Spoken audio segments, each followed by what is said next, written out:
Assalamualaikum warahmatullahi wabarakatuh. Selamat sore Bapak. Saya Wahyu Chandra Susilo, NIM 191217426, kelas 2019D sore. Izin untuk mengumpulkan tugas UAS yang Bapak berikan. Tugas UAS yang Bapak berikan adalah proses sidang sengketa pemilu di Indonesia. Ini adalah makalah yang saya buat.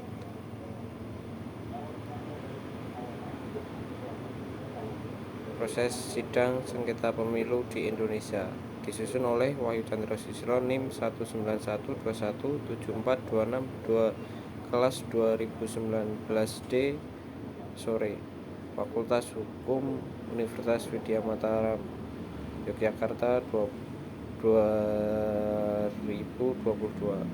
Latar belakang wujud dari karakter negara demokrasi, salah satunya yaitu melalui adanya pemilihan secara langsung kepada wakil rakyat yang nantinya diamanatkan untuk mengurus negara yang kerap disebut dengan pemilu. Pengertian tentang pemilu juga dapat dimaknai sebagai sarana penyelenggara kedaulatan rakyat yang dilaksanakan secara langsung, umur, bebas, rahasia, jujur, dan adil dalam negara kesatuan Republik Indonesia berdasarkan Pancasila.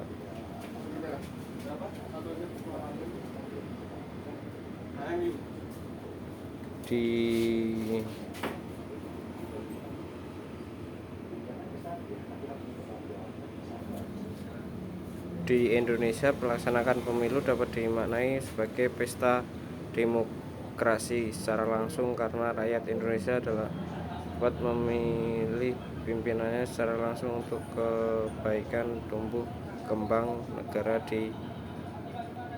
ke depan. Mereka yang dipilih dalam ajang pemilu adalah Presiden, Wakil Presiden, Dewan Perwakilan Rakyat, DPR, DPRI, Dewan Perwakilan Daerah, dan Dewan Perwakilan Rakyat Daerah. Adapun kendaraan untuk menuju calon tersebut melalui partai politik. Dalam berjalannya waktu, bahwa pelaksanaan pemilu di negara kita masih diiringi oleh sebagai sengketa maupun pelanggaran yang dilakukan oleh sebagian pihak. Kedua, lahirnya Undang-Undang Pemilu baru melahirkan perubahan penyelesaian sengketa sehingga perlu dipahami oleh sebagian pihak yang terlibat dalam pemilu. Ketiga, beberapa putusan peradilan dan praktik dalam pemilu ikut mewarnai penyelesaian sengketa sehingga perlu diulas.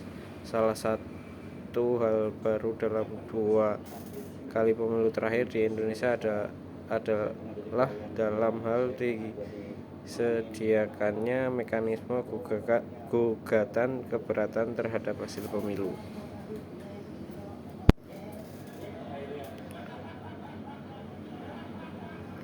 Bahwa terkait prosedur penyelesaian sengketa pemilu di Indonesia menurut aturan hukum yang berlaku, apabila mengacu pada peraturan Bawaslu RI nomor 18 tahun 2018 tentang perubahan atas peraturan Bawaslu nomor 18 tahun 2007 tentang tata cara penyelesaian sengketa proses pemilihan umum, maka penyelesaian sengketa pemilu tersebut dapat diajukan permohonan kepada Bawaslu untuk tingkat pusat, Bawaslu provinsi, dan atau Bawaslu kabupaten atau kota. Selain dapat diselesaikan melalui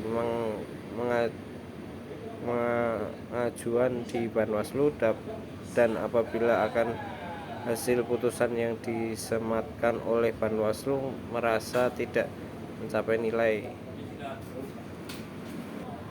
terkait gugatan keberatan terhadap hasil pemilu menjadi kewenangan lembaga Mahkamah Konstitusi menyelesaikan problem. Gugatan tersebut diatur sebagaimana termuat dalam Undang-Undang Dasar Republik Indonesia tahun 1945 pasal 24C ayat 1 yang menentukan bahwa Mahkamah Konstitusi berwenang mengadili pada tingkat pertama dan terakhir yang putusannya bersifat final untuk menguji undang-undang terhadap undang-undang dasar, memutus sengketa kewenangan lembaga negara yang kewenangannya diberikan oleh undang-undang dasar, memutus pembubaran partai politik, dan memutus perselisihan tentang hasil pemilihan umum.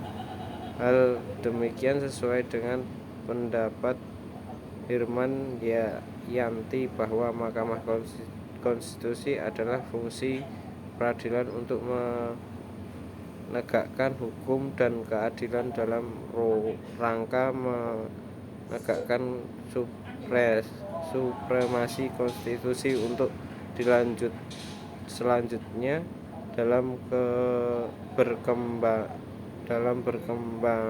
perkembangan hukum di Indonesia terdapat lembaga baru yang dapat menyelesaikan permasalahan sengketa pemilu.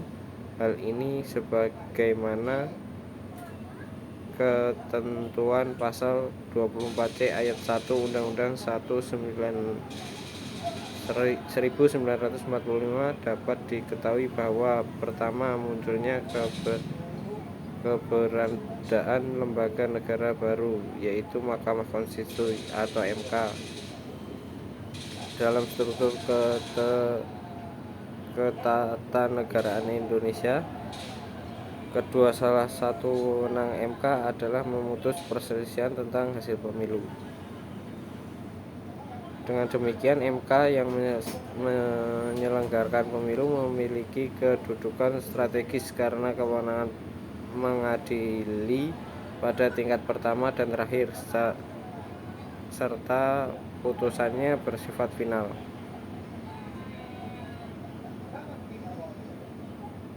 Sehingga dalam hal ini Mahkamah Konstitusi harus memberikan putusan atas kewenangannya. Masalah lain dalam penyelesaian sengketa pemilu di Mahkamah Konstitusi adalah tenggat waktu yang dibatasi selama 14 hari kerja yang dalam prakteknya hanya berlaku efektif selama 7 hari kerja. Untuk selanjutnya, melalui uraian problematik sebagai penulis jabarkan di atas, selanjutnya muncul rumusan masalah sebagaimana dalam tulisan tentang proses sidang sengketa pemilu di Indonesia. B. Rumusan masalah. Adapun rumusan masalah yang dapat penulis kemukakan dalam penelitiannya tentang proses sidang sengketa pemilu di Indonesia adalah sebagai berikut. Bagaimana proses sidang sengketa pemilu di Indonesia? C. Pembahasan 1. Teori penyelesaian sengketa pemilu. Dalam hal ini, sebelum penulis membahas tentang proses sidang sengketa pemilu di Indonesia dalam mengaji permasalahan hukum tersebut, penulis meminjam teori hukum sebagai dikemukakan oleh Lawrence M. Friedman. Dikatakannya hal sistem hukum mengandung 3, yaitu pertama, tentang komponen struktur hukum, legal struktur. Kedua, tentang substansi hukum, legal substansi. Ketiga tentang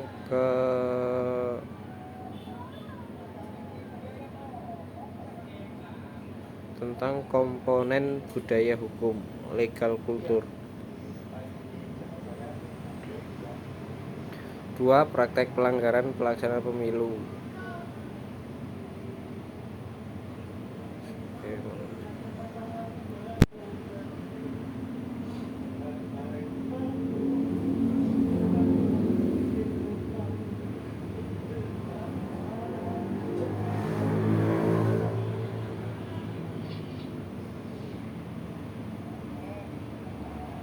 Ketiga, penegakan hukum pelanggaran pemilu sebagai berikut.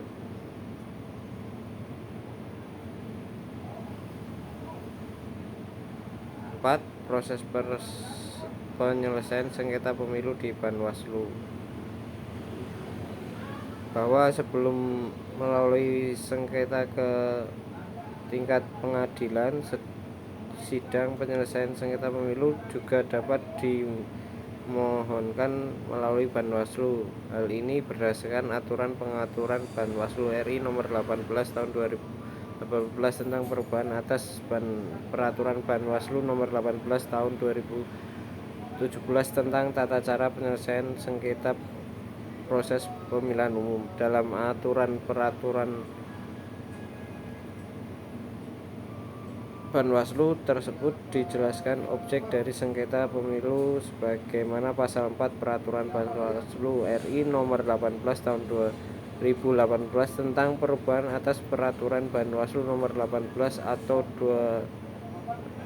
tahun 2017 tentang tata cara penyelesaian sengketa proses pemilihan umum menyelesaikan, yaitu A.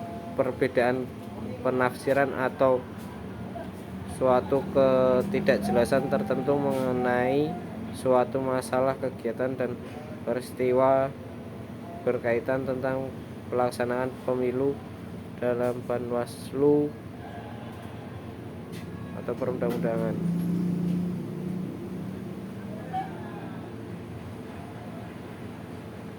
4.1 Praktek pihak dalam sengketa pemilu Panwaslu sebagai berikut. 4.2 Agenda mediasi sebagai proses penyelesaian sengketa pemilu. 4.3 Proses adjudikasi dalam menyelesaikan sengketa pemilu. Ada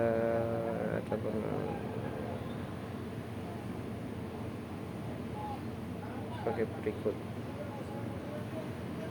5. Proses penyelesaian sengketa pemilu di Mahkamah Konstitusi sebagai berikut. Untuk terakhir, kesimpulan dari makalah ini dari penjelasan serta penjabaran sebagaimana telah penulis kemukakan dalam pembahasan tersebut di atas tentang penyelesaian sidang sengketa pemilu di Indonesia yang sudah diruntutkan dari teori hukum penyelesaian sengketa yang penulis kaji untuk perisau analisanya, proses penegakan pelanggaran pemilu, proses penyelesaian sengketa di Panwaslu, sampai tahap penyelesaian sengketa di Mahkamah Konstitusi. Maka dalam hal ini ditemukan suatu kesimpulan sebagaimana yang akan penulis jelaskan sebagai berikut. Bahwa untuk proses penyelesaian sengketa pemilu di Indonesia dapat dilakukan melalui penyelesaian sengketa di ranah Panwaslu dan lembaga peradilan untuk ruang lingkup penyelesaian sengketa di Panwaslu. Hal ini sebagaimana diatur dalam peraturan Panwaslu nomor 18 tahun 2018 tentang perubahan atas peraturan Panwaslu nomor 18 tahun 2017 tentang tata cara penyelesaian sengketa proses pemilihan umum. Untuk selanjutnya, selain Panwaslu, penyelesaian sengketa pemilu juga dapat dilakukan melalui peradilan tata usaha negara dan Mahkamah Konstitusi. Adapun ranah yang dapat dilakukan penyelesaian sengketa di Mahkamah Konstitusi hanya sebatas penyelesaian sengketa tentang hal pemilu. Dianggap terjadi praktek kecurangan atau perbuatan yang melawan hukum. Dalam posisi yang demikian, moralitas, etik, dan hukum menjadi sangat penting untuk dikedepankan. Bila moralitas dan etik telah menjadi rujukan dan pegangan bersama, maka hukum menjadi tidak penting, karena semua memiliki kesadaran yang sama untuk saling menghormati. Sebaliknya, jika etik dan moralitas terabaikan, hukum harus mengambil peran penting dan harus ditegakkan dengan tegas. Pada saat sekarang ini kita berada pada titik dinamika moralitas dan etik, dan proses demokrasi masih jauh dari harapan. Dalam kondisi demikian, hukum, terutama institusi penegak hukum, menjadi tumpuan harapan untuk menyelesaikan demokrasi. Sekian pembahasan makalah yang saya buat. Mohon maaf kalau ada salah-salah kata. Saya mohon maaf sebesar-besarnya. Cukup sekian dari presentasi makalah saya. Semoga bisa menjadikan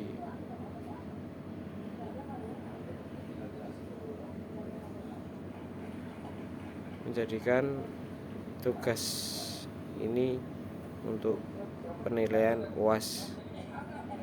Terima kasih. Selamat sore. Wassalamualaikum warahmatullahi wabarakatuh.